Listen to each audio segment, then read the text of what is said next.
Dr. Marquita Blades, and I'd like to welcome you all to another episode of Powerful Teaching with Dr. Blades. Today, we will be talking to Jorge Valenzuela, lead coach at Lifelong Learning Defined. Jorge has years of experience in education as a classroom and online teacher, a curriculum specialist, and now an educational coach and consultant. Currently, Jorge is an adjunct professor at Old Dominion University and the lead coach at Lifelong Learning Defined, or LLD. Through LLD, he provides engaging professional development and coaches assistant superintendents, directors, principals, and teachers. Additionally, he provides professional development on behalf of the Teach Better team and PBLWorks. Through modeling direct instruction in tandem with evidence-based strategies and educational protocols, Jorge provides sessions for educators that are inspirational, actionable, and fun. These sessions aim to redesign entire schools and classrooms by empowering educators to understand and implement federal policy, the needs of the workforce, and sound teaching practice through project-based learning, computational thinking and computer science integration, STEM education, and equity-based restorative practices. Jorge is also a published researcher and author and an avid blogger with his work featured by USA Today, Media Planet USA, Edutopia, ISTE, better known in education as ISTE, eSchool News, Tech and Learning, PBLWorks, and also on Medium. He is also an advocate of educational technology and effective teacher preparation, and is a recipient of both ISTE's Computer Science Excellence Award and STEM Excellence Award. He has also earned the Lynn Barrier Engineering Leadership Award for his contributions to STEM education in the Commonwealth of Virginia, and was recently appointed by the Governor of Virginia to the Virginia STEM Education Commission. Powerful Teaching audience, please help me welcome Jorge Valenzuela. How are you doing today, Jorge?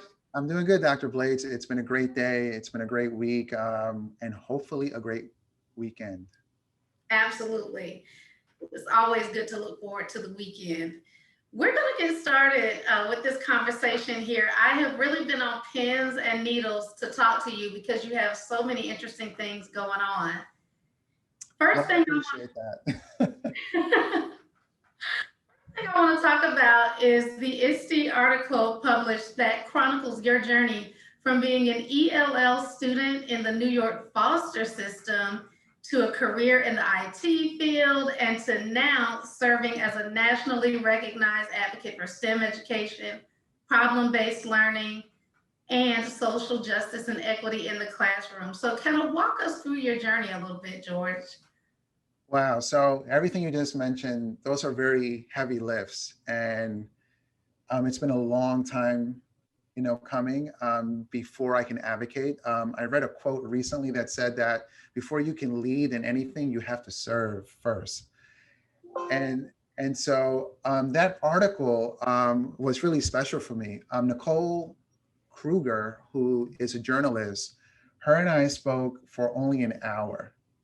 And she recorded it, and it turned into that article. And so when I read it, I was like, wow, like she really explained it, a lot better than I could explain it. But I was born in New York, and my mom was not present a lot.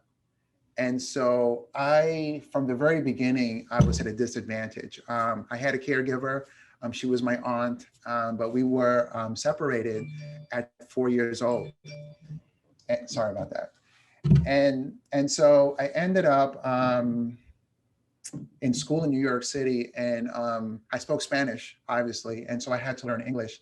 And so I didn't really realize how those were really disadvantages until much later in life. I was in a group home in high school, And at 19, I was on my own. I didn't have a lot of talents, but I was always academically inclined. And I had a teacher in high school. I was in a career tech program, and it was a nursing program actually. And she said that the purpose why you should do any type of work is to help other people.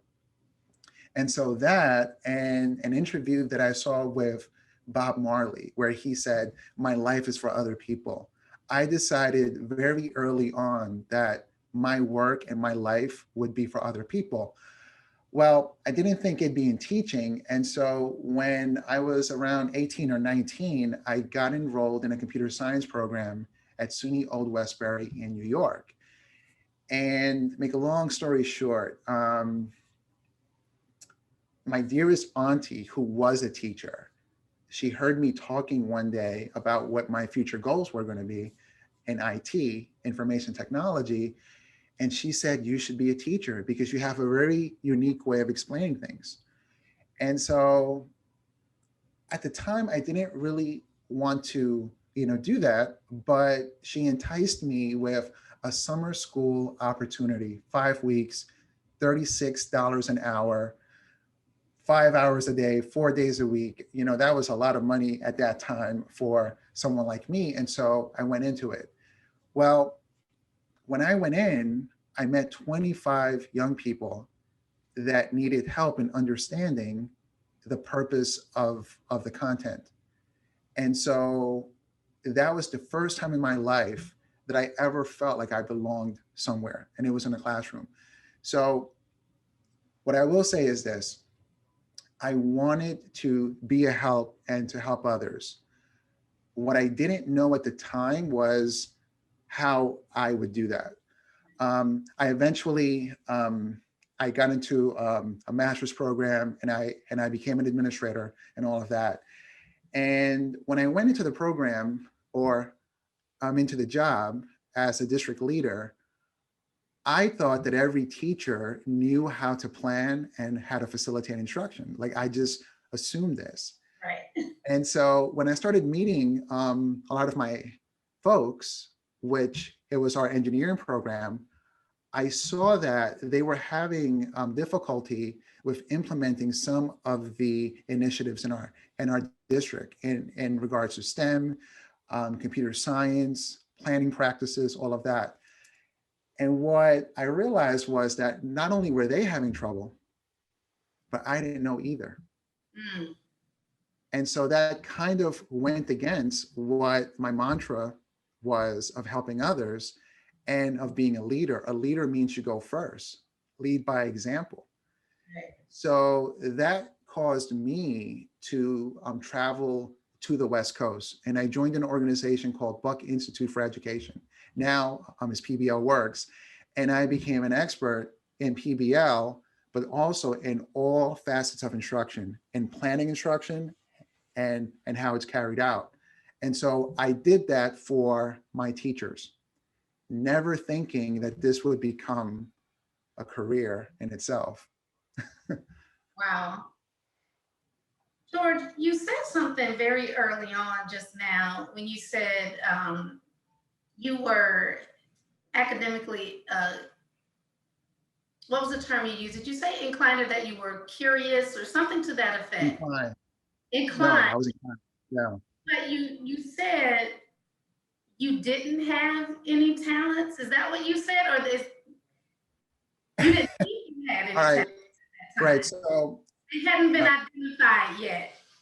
I know what you mean. So being a kid in Queens, so I was, born in the Bronx, but then I was living in Queens.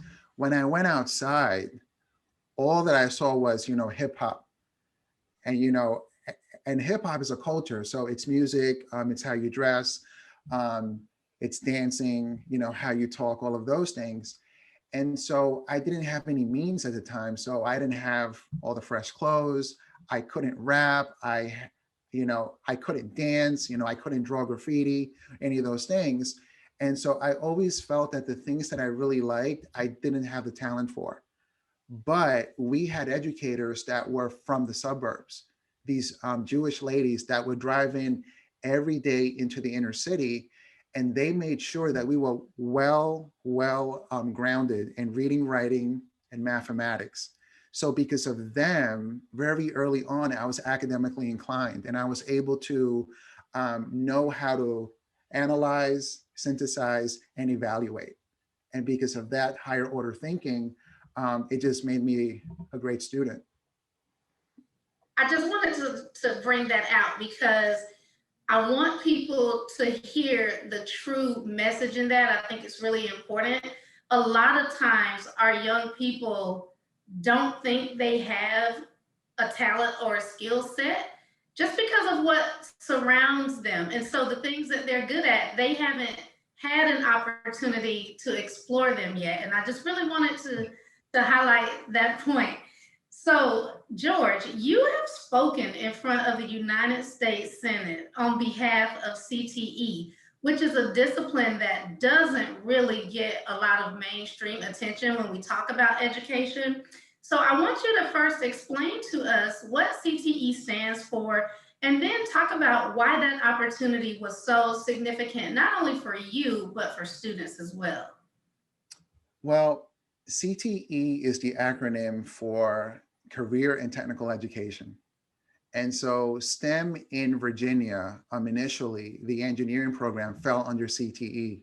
So automatically, I was an instructional specialist or a curriculum specialist in that area.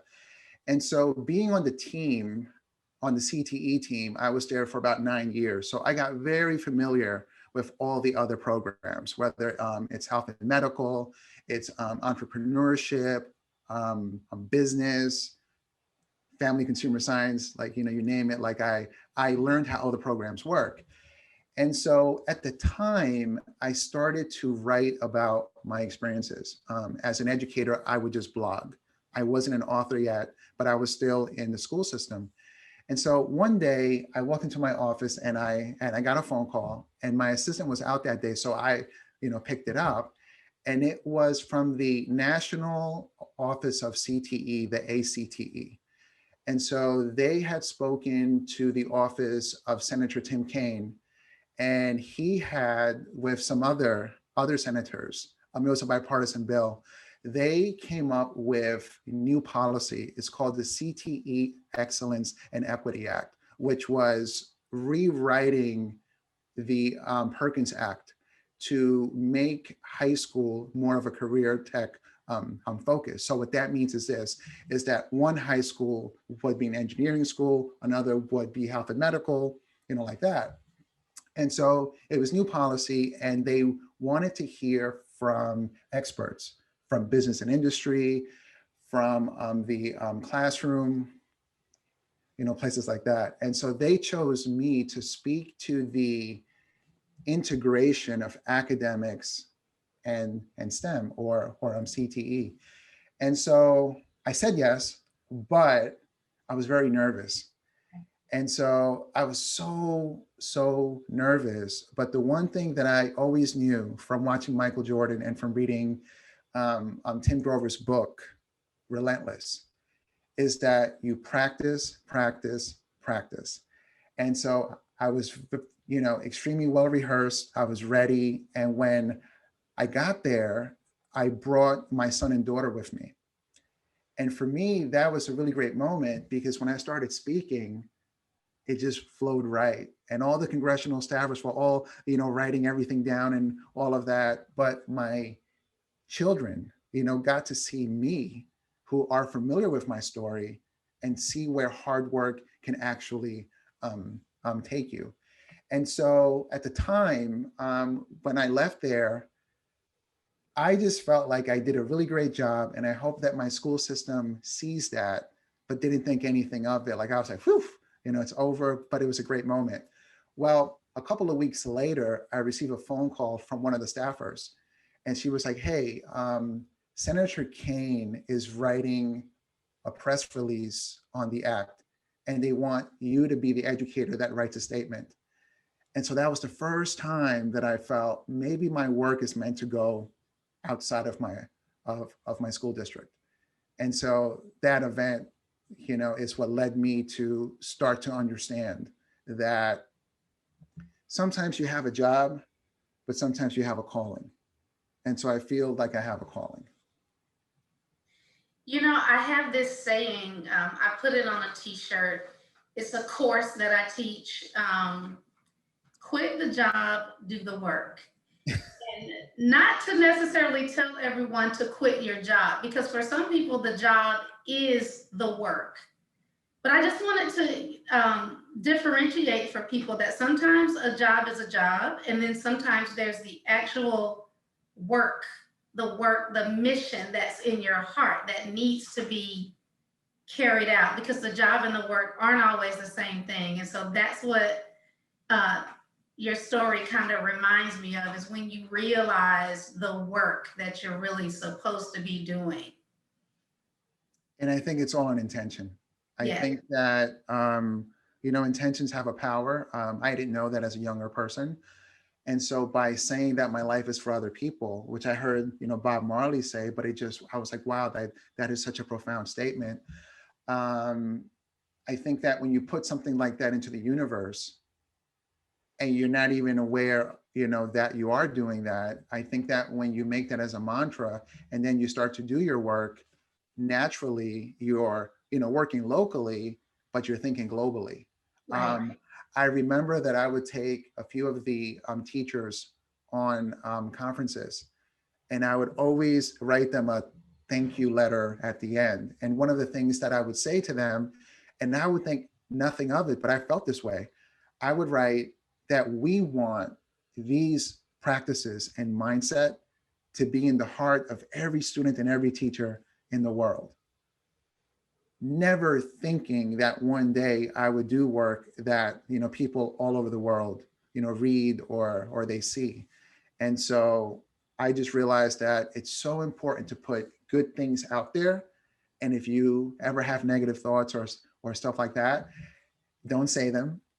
And if you think in a negative way, you have to change it. And you have to, write yourself words of encouragement if you don't have someone, and just read that, daily until you believe it. I wholeheartedly agree with that. Now, speaking of people all over the world reading your work, I want to talk about your first book, Rev Up Robotics, which is published by ISTE. You mentioned when you spoke before the Senate that you were a blogger at the time. You weren't an author. So now I want to move into, you have become a published author. How does this now take your career to the next level? Well, for me, the person,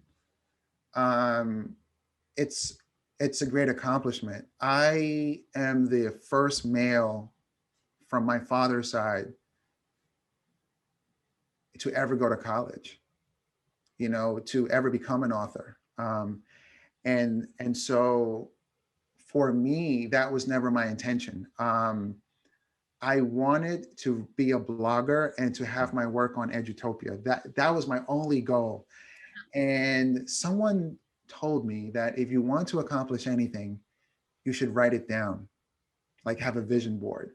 Mm-hmm. And so that person said, and go big, write stuff down that you won't even think will ever happen. So at the time, I was writing a little bit, but I didn't have the ability at the time to explain what I'm doing in the classroom or my advice to other educators in a systematic way that made sense, that, put research there, personal insight, and then actionable steps. I did not have that ability at the time. And so I wrote it down that I want to blog for Edutopia and I want to be an author. And I remember as I wrote that, I was cringing, like, who would ever read a book that you wrote? And what would you even write about? And so little did I know, and this took a few years. It took 5 years before I was publishing Edutopia. But enter ISTE, the International Society for Technology Education.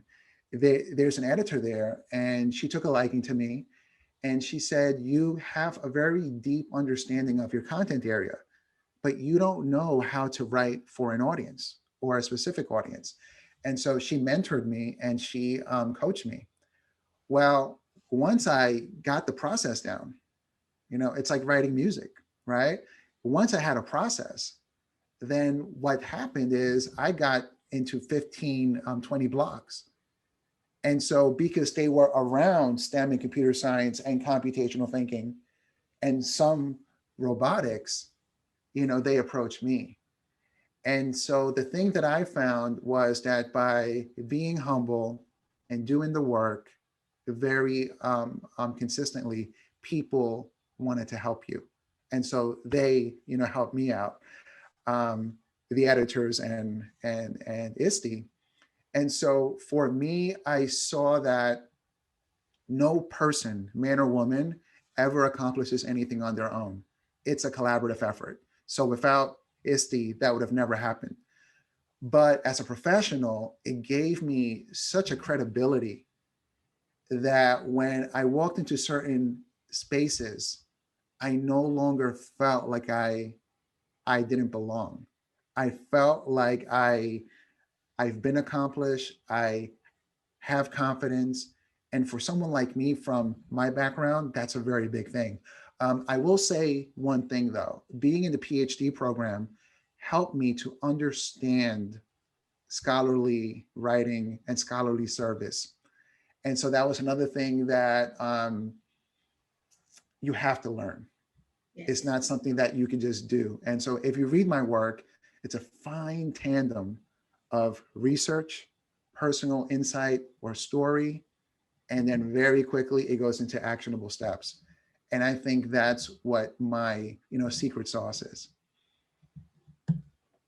I just read an article of yours, and I sent you a message immediately after I read it. I told you I was gonna put it on my Pinterest, but I just wanted to tell you here that you have inspired another episode of this show. I'm going to teach a lesson around it, and that article is going to be the text. And I'm not going to talk about it too much because I want everybody to tune into that episode so they can get the details.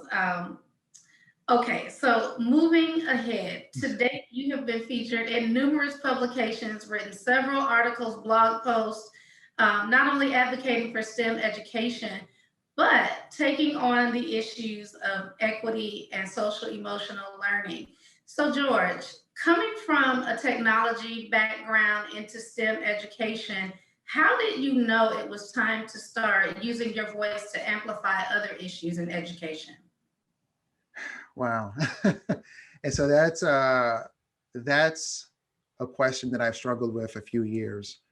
And so the topics of SEL, social emotional learning, and really when I think of that, I think of emotional intelligence.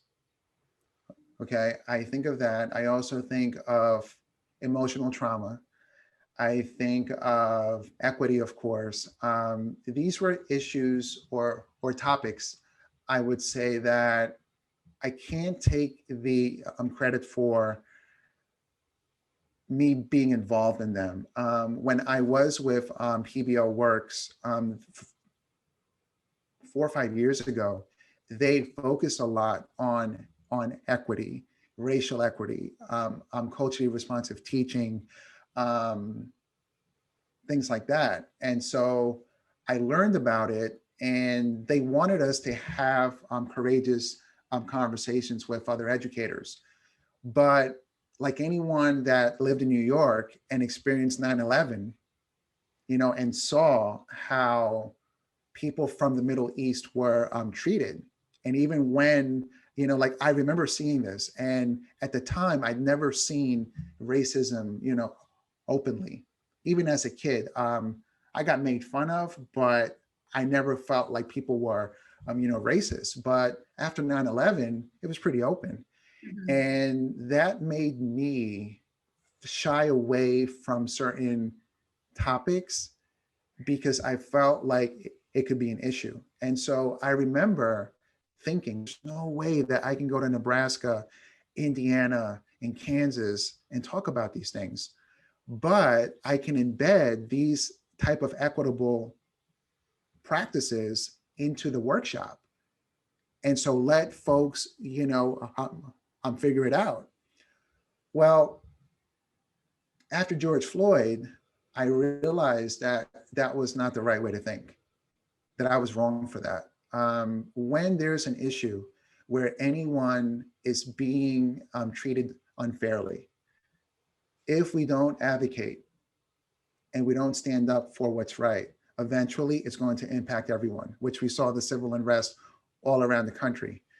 Well, I had to explain to my children who are half African American, and I had to have some loyalty to myself and how I feel, but also to a lot of the clients that are African American, and just as a human being. And so I didn't know exactly how I would do it, but I started to write about it. And I never thought that every major brand in America, I had no idea would embrace social justice and Black Lives Matter as a movement, and now try to make equity as as a focus. I knew that in education, we were saying this, but we weren't explicit about it. Well, ISTE, Edutopia, PBLWorks, a lot of organizations that I really admire, they became very vocal, even more vocal than they've already been. And so that just made me feel like, okay, I can take a dive into this. I spoke at the Summer Learning Academy for ISTE, and they said, okay, have at it. And I did. And if you look at my writing before George Floyd, it was sprinkled here and there, starting from 2017, but it was never like the focal point of it. Well, I would speak to a few of the clients and they said, hey, we really want this. And so we want you to speak about it, and we want to have these type of conversations. And so what I had to do was learn exactly, I had to fill in certain knowledge gaps that I had. And so that was, like you can see in the writing where I quote other researchers, other authors, and I try to really honor what's been done, what's being done, but in my own way and how I feel about the issues. But that's the equity and inclusion piece. But the SEL piece, as an English language learner, as I'd say an orphan and things like that, and being in foster care, I had to heal from those experiences. And then as a father, as a friend, as a son, I've had to learn the emotional intelligence to be able to, function in a good way. And so all those things all mixed up together, is how I deliver it. I think that SEL, it does advance equity, but if we're not understanding of how the systems or the barriers or the structures that are systemic, how they create inequities and disadvantages and trauma and marginalized people, then how can you really do equity if you don't take the time to understand that? Then you're not being empathetic. And if you're not doing equity, then how are you going to do SEL? How are you going to tell young people how to understand themselves, their environment, and other people if you don't understand them? They're inextricably linked. Yeah, there is an intersection there. And I think that that is what my work helps to connect. But I'm very inspired by other educators, Dr. Zaretta Hammond, Ibram Kendi, Dr. Kendi's work, ISTE, Edutopia, PBLWorks. All these organizations have produced a lot of great work and a lot of practices that have influenced me a lot. George, way back at the beginning of our conversation, you said you didn't realize a lot of the what was the term you used?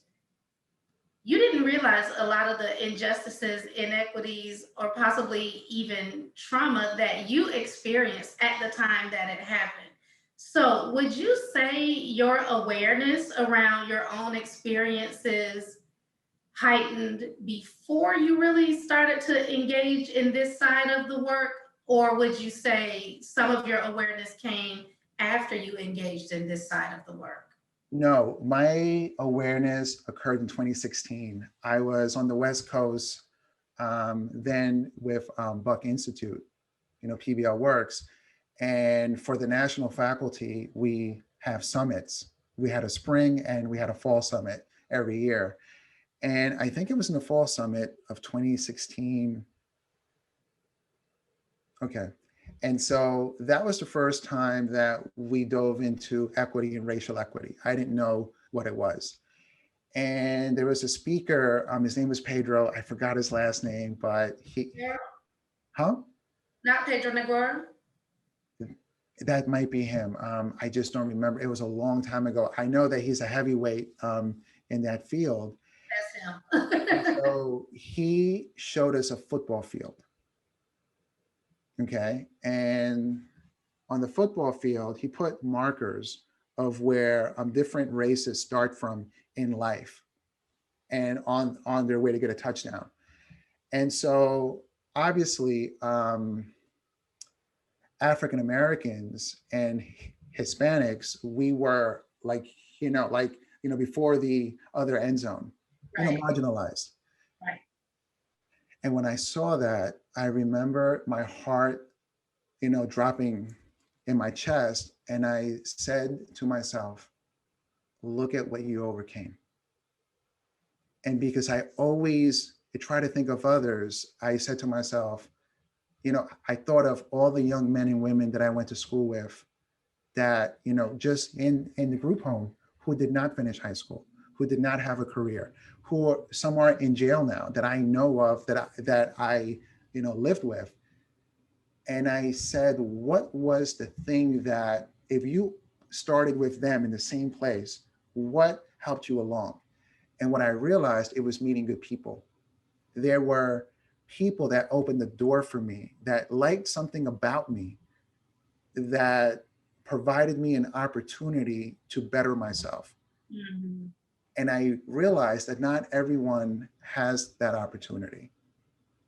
Or if they do, they may not know how to capitalize on it. They may have some, traumatic experiences that prevent them from being able to deal with things that they've overcome. And so that made me start to focus more on the healing part. And I didn't really, I'd say, heal from a lot of that at that moment, but it gave me an opening. And then a couple of years later, they had an emotional intelligence workshop. It was a day long, and that was, that and a book I was reading. I took an appraisal, and I realized that I had some things I had to work on, and so I was working on them.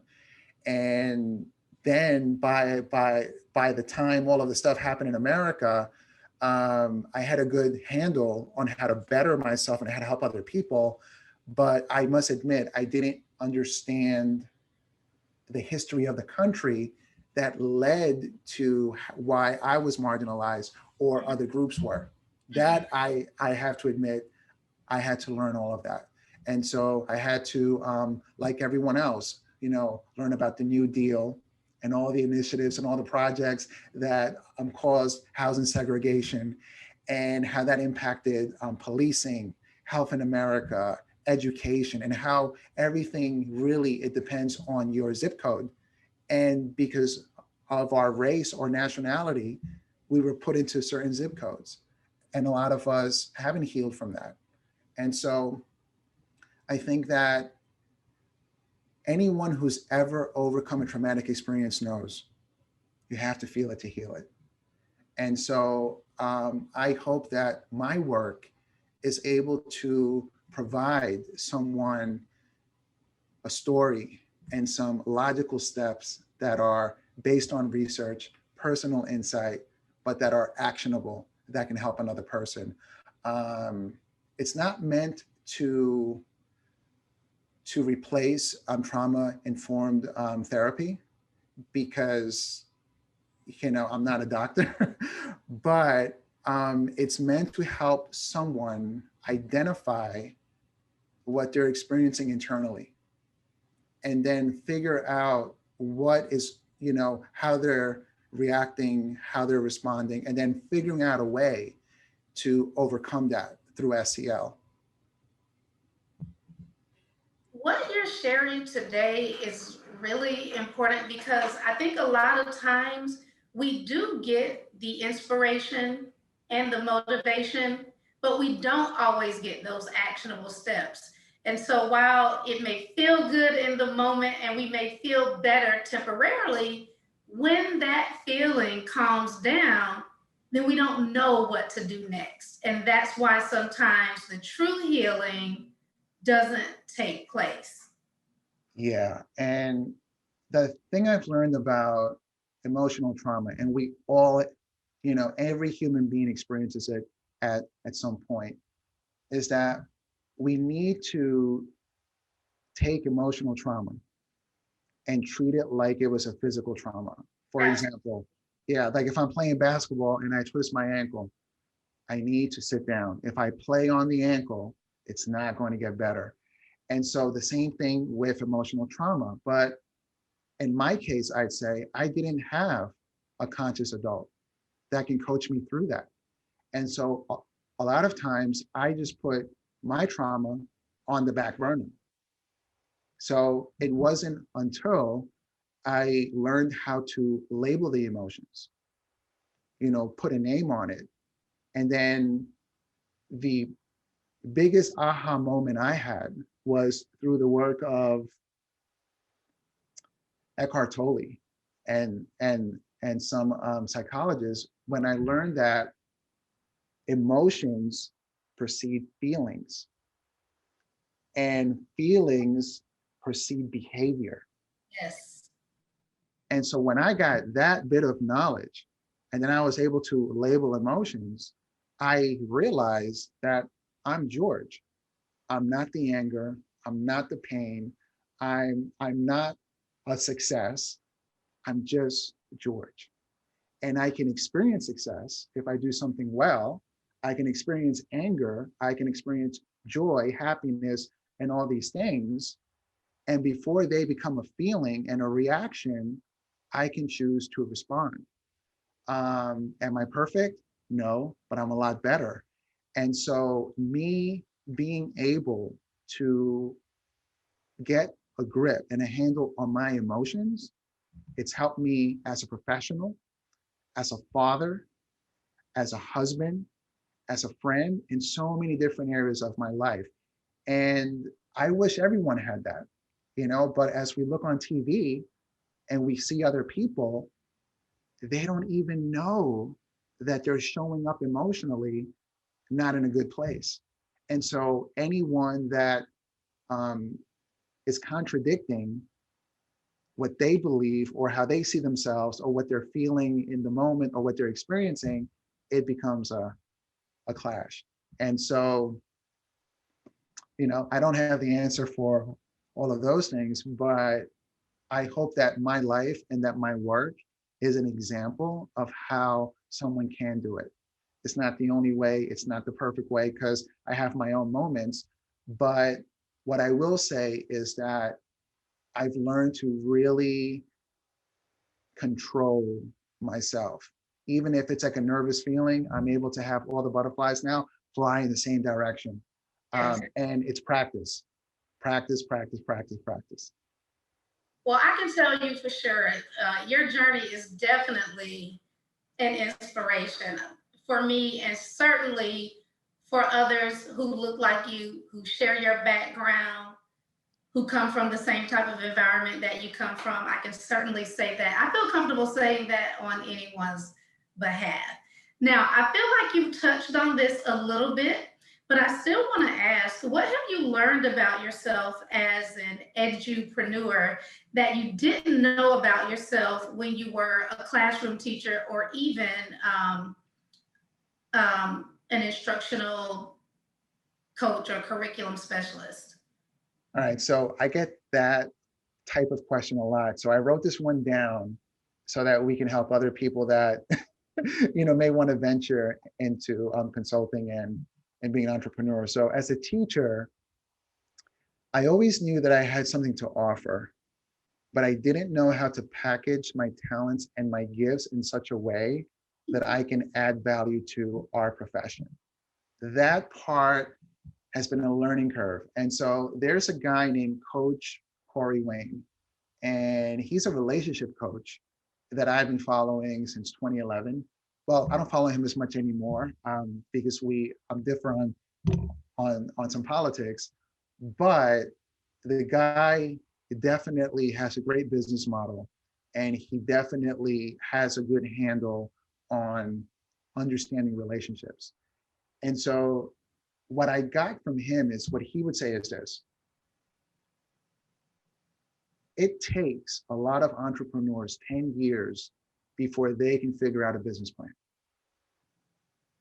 You have to learn how to package what you can do in such a way that it's adding value. And so my company was established in 2017, but the name of the company was established 4 years before. And me going on the road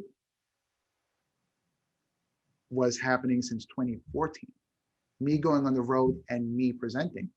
I purposely did not go full time because first, I didn't know what to do exactly, but second, I had small kids. And so having small kids, my responsibility is to them first. And so I remember that I would go into winter breaks and I would go into summer, and I would always have a conversation as I'm leaving and say, look, I am not leaving you to party and to go out and have a good time. I'm leaving you because something in my heart says that this is what I have to do with my life. I can't explain it at this time, but I feel. And I remember, in going to other states, sometimes it's snowing and I'm, in an airport, there's there's a rental I have to get, all of those things. I remember always thinking that I'm sent to these people to help them, and they were sent to me to help me do my purpose. And so in 2017, when I knew enough to do my own thing, and not financially, but I knew enough about the work I was doing where I knew that I would be booked. Right. And where my family would be okay. In fact, I could be honest now. I had $40,000 in contracts for one summer at the time.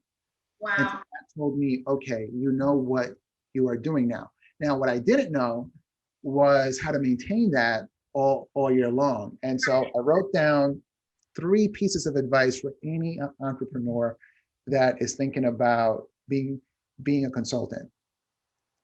Do not ever quit your job to be a consultant until, number 1, your consulting work income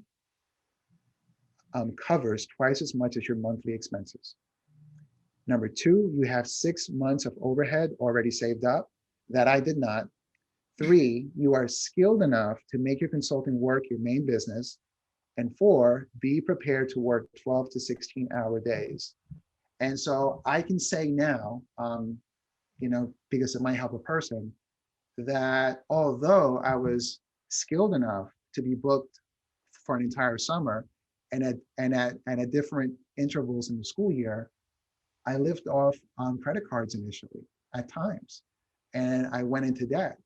And it wasn't until 2019, October 2019, that my company was well established and I had to work. And so would I change a few things? Probably, right?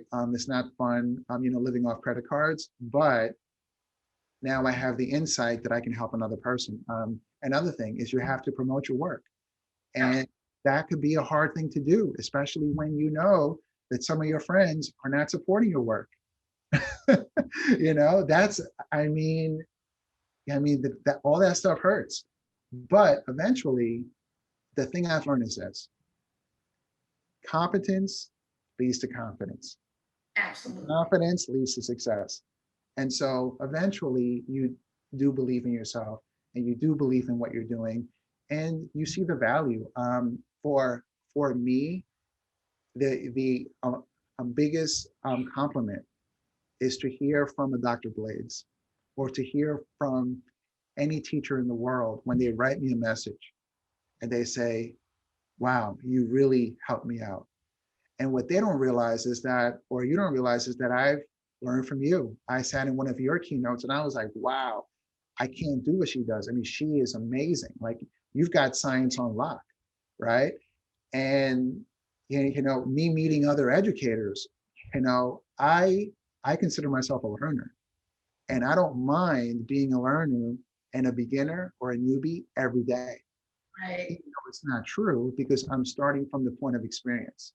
Even if I'm a beginner in a certain thing, I know how to learn, right? I have a process.